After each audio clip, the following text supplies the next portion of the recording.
তার নাকি বাবা মা কেউ নেই, ঈশ্বর নাকি সে পাঠিয়েছে, ঈশ্বরের দূত। ভগবান, ঈশ্বরের দূত হলে মন্দিরে থাকো, তোমায় প্রদীপ জ্বেলে দেবো, তোমায় তুলসী পাতা দেবো, তোমায় জবা ফুল দিয়ে দেবো, তোমায় হলুদ ফুল দিয়ে দেবো, তোমায় খিচুড়ি রান্না করে দেবো, তোমায় ধোকলা রান্না করে দেবো। তাহলে তুমি রাজনীতি করছো কেন? রাজনীতি করতে এসে তুমি ঈশ্বরের দূত। ঈশ্বরের দূত বলে কয়ে হয় না, ঈশ্বর নিজে তৈরি করে দেয়। রামকৃষ্ণ নিজেকে কোনোদিন ঈশ্বর বলেছেন? সবাই তাকে মানে, তাকে রেখে দেয়। স্বামী বিবেকানন্দ নিজেকে নিজে কোনোদিন ঈশ্বর বলেননি।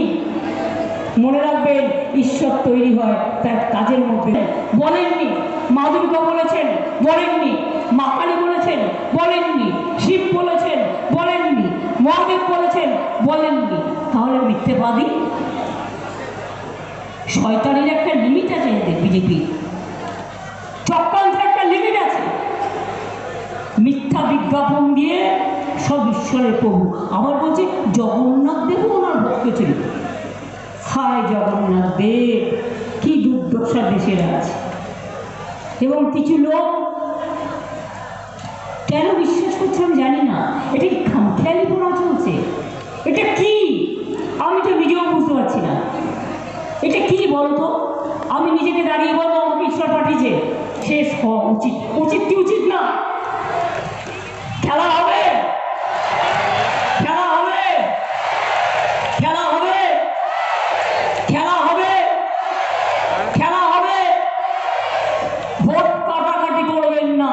কয়েকটা বিজেপির টাকায় দাঁড়িয়েছে। শুনুন, এখানকার সিপিএম কংগ্রেসকেও ভোট দেবেন না। ইন্ডিয়া জোট দিল্লিতে আমরাই তৈরি করেছি, আমরাই তাদের ক্ষমতায় নিয়ে আসবো। এই সিপিএম কংগ্রেস নয়, এগুলো বিজেপির দল। তাই তাহলে গ্যাস না পেলে যদি বলে গ্যাস দিয়েছি, তার মানে এটা কত বড় গ্যাস বেলুন? এটা বড় গ্যাস বেলুনের থেকেও গ্যাস। বিজেপির গ্যারেন্টি 420।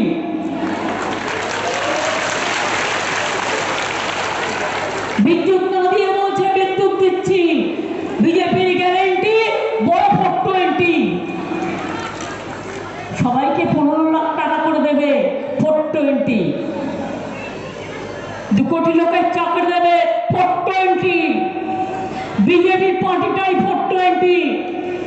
স্বাধীনতা আন্দোলন জানে না, স্বাধীনতা আন্দোলনের সময় জন্মায়নি। ওরা যে হিন্দু ধর্ম আমদানি করছে, এটা আমাদের দেশের হিন্দু ধর্ম নয়, এটা বেদ বেদান্ত নয়, এটা কোরআন পুরাণ নয়। আমাদের দেশে কবি লিখেছিলেন, নানা ভাষা নানা মত নানা পরিধান, বিবিধের মাঝে দেখো মহান, বিবিধের মাঝে দেখো মিলন মহান। রামকৃষ্ণ পরমহংসদেব কি বলেছিলেন? বলেছিলেন